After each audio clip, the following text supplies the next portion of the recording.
Hey everyone, welcome to the Middle School Visual Arts PLC group. My name is Alicia Montgomery and I'm the moderator for this group.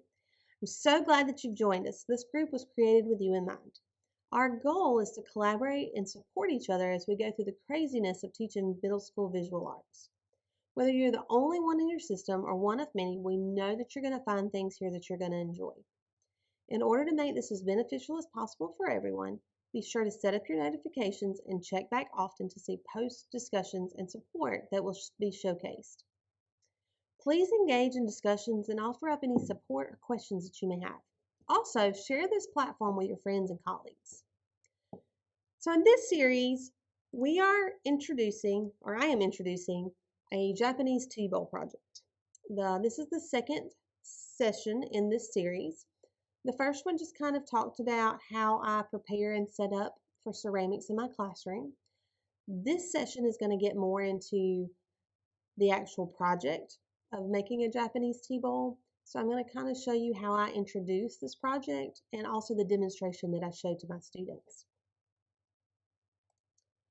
So the first thing that we talk about is I explain to them that we're going to be creating a Japanese tea bowl, and we talk a little bit about the Japanese tea ceremony.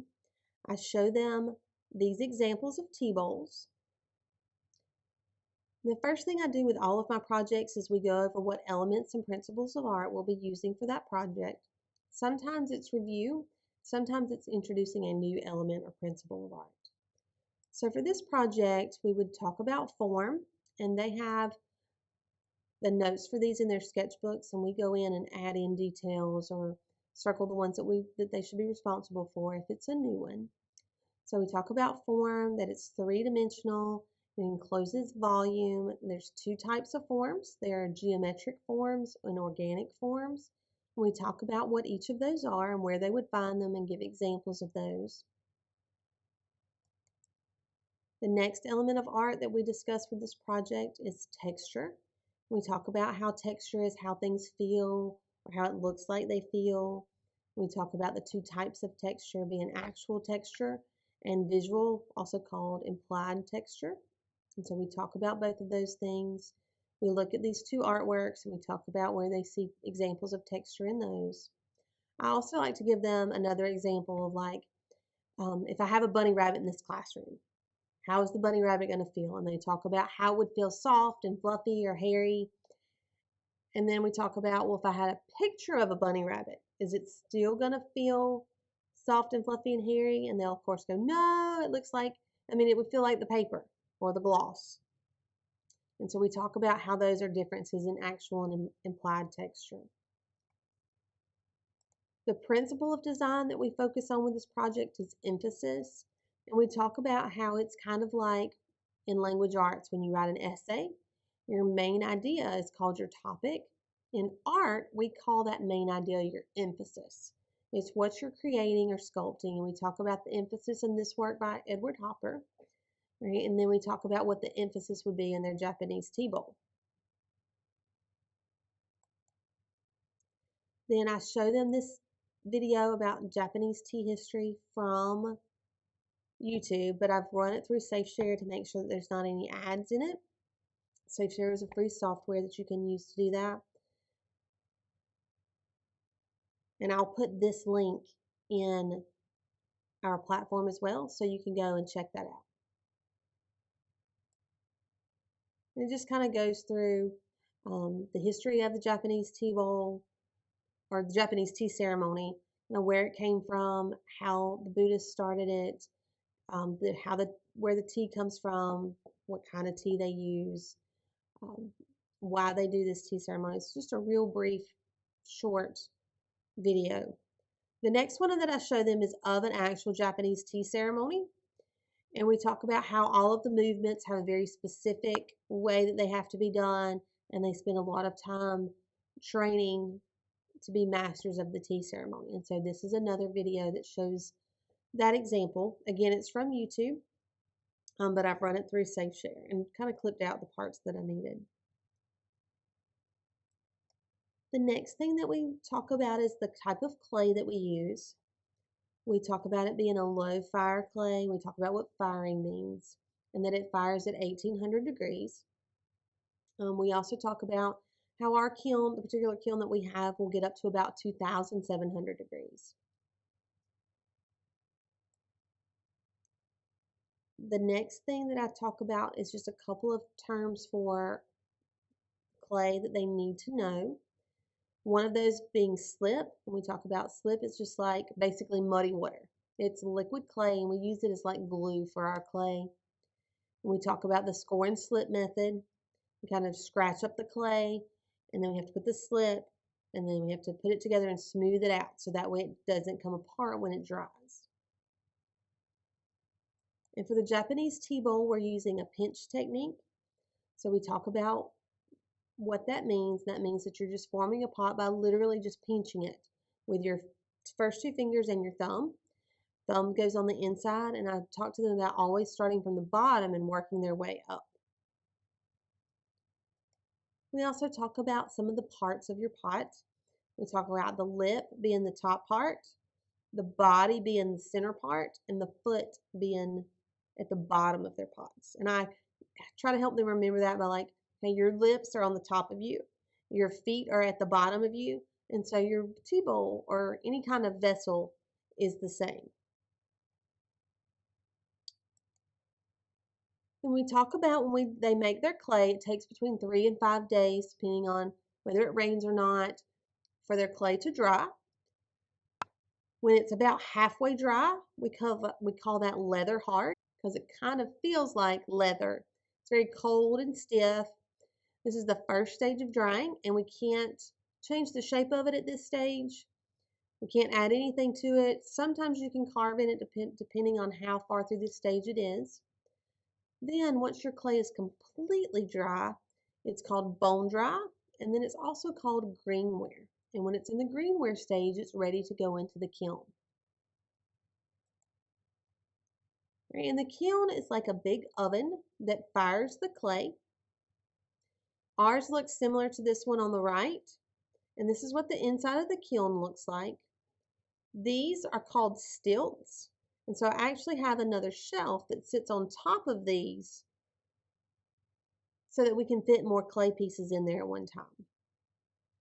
Once your clay goes into the kiln, it's going to be in there for about 24 hours. So I would turn the kiln on really low that morning when I get to school. It'll fire all day, and then when it gets to the proper temperature, it'll shut itself off because we have a kiln sitter in it, and we talk about what a kiln sitter is. And then it'll have to cool off all night. And we talk about, well, what happens if it cools off too fast? And we talk about that it cracks if it cools too fast. It has to cool off really slowly all night. And then the next day when I come in, it'll still be pretty warm, but it'll be cool enough that I can take it out. But I still have to use leather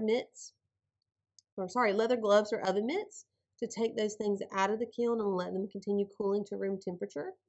And once they come out, then that's called bisqueware.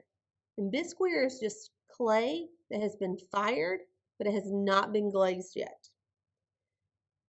And so now they're ready to be glazed. And glaze just literally means glass former, and it's applied to the pottery to help seal it.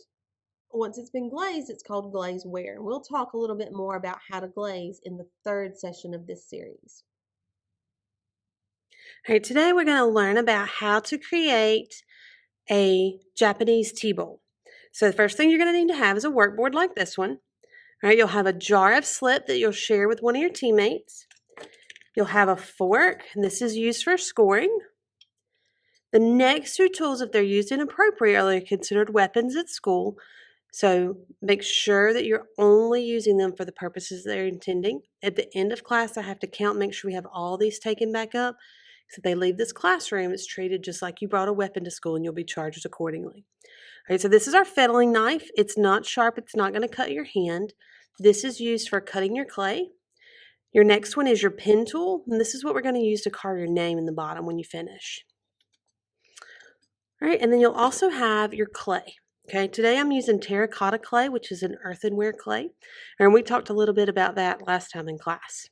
So the first thing we're going to do is we're going to tear off a little bit of clay about the size of a little smaller than a golf ball to make our foot. We're going to do that first.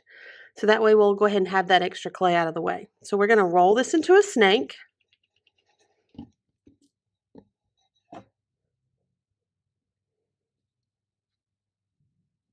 Okay, remember we call these coils in art. Right, and we're going to try to make sure that that's an even consistency about the size of your pencil, and then we're going to squish that flat. And this is going to be used to make the foot of your tea bowl. Right, and I'm just going to set this off to the side for now. Right, then you're going to take the rest of your clay, you're going to roll it into a ball. You can roll it in your hands or roll it on your board, whichever is easier for you.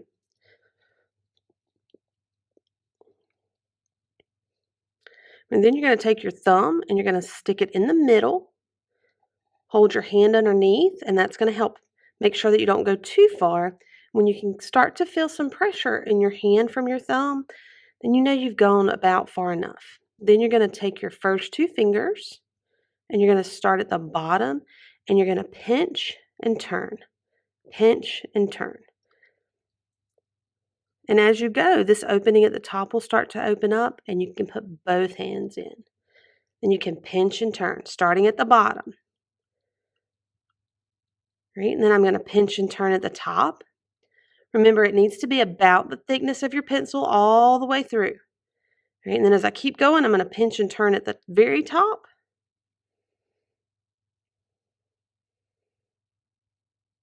So it's about the thickness of my pencil.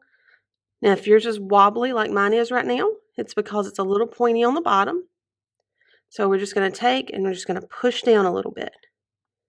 Kind of press your thumbs in the bottom, and that's going to flatten out your pinch pot. Okay. Now mine has a crack in it here. That's okay. We'll score it just a little bit. Put a little bit of slip in there, and then we're going to smush this together and then smooth it out, just like if we were adding an extra piece of clay.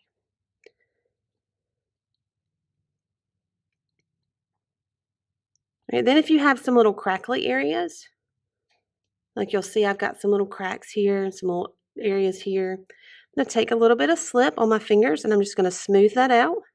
Just rub over it gently. You don't want to add too much slip because then it gets slimy. It makes it hard to work with.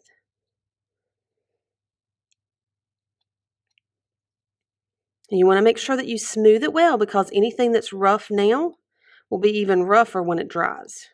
Okay, and if you're going to drink out of this, then it'll scratch your lips. So you want to make sure you got this edge really nice and smooth.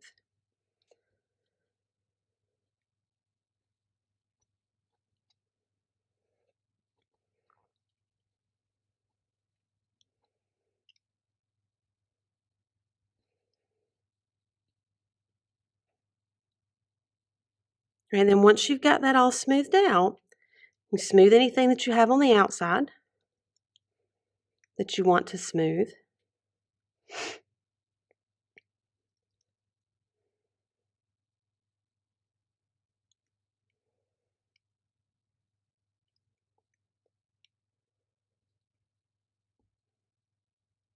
Shape it back like you would like.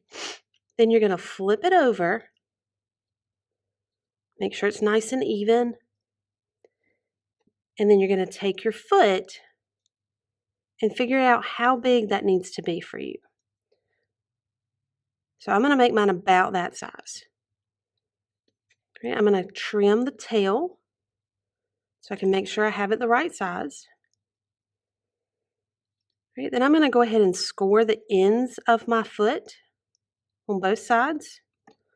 Put a little slip in there. I'm going to go ahead and stick these together. And smooth the edges.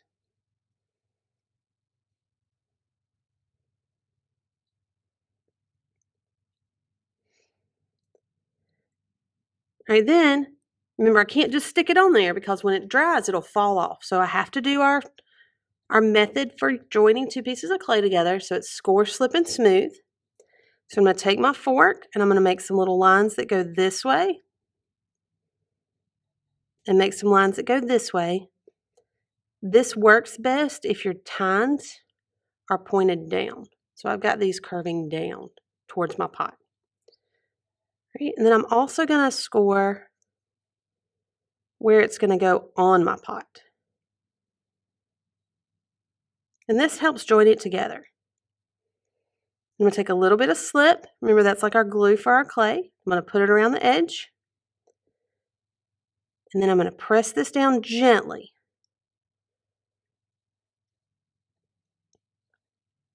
And then we're going to take the back of your fork.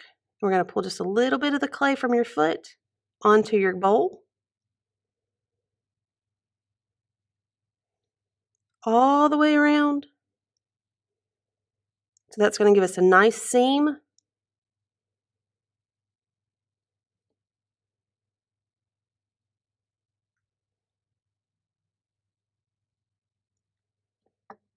A little bit of slip and smooth that out.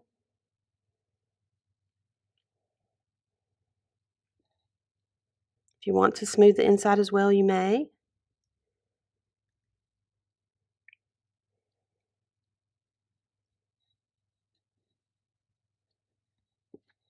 All right, then in the bottom, you're going to put your initials. So I'm going to put AM. And then put your class. So I'm going to pretend I'm in my first period, odd day today. So I'm just going to put a 1 and an O for odd day. I'm going to flip this over. Make sure that it stands up even. If I have any edges that are uneven, I can take my knife and trim it just a little. But you want to make sure you go back over it with a little bit of slip. Smooth that rough edge out. And there you have your tea bowl. All right, once you're finished, you're going to raise your hand and I will come take those and put them on the drying rack to dry. It'll take about 3 to 5 days for them to dry. Then they'll go into the kiln, and then I'll give them back to you and we'll glaze. And we'll talk more about glazing later. Thank you for joining us. Please take a few minutes to participate in the discussion question. I can't wait to hear all of your wonderful ideas and share some of my own. So be sure to subscribe so you don't miss out on any of the updates, posts, discussions, or any of the fun.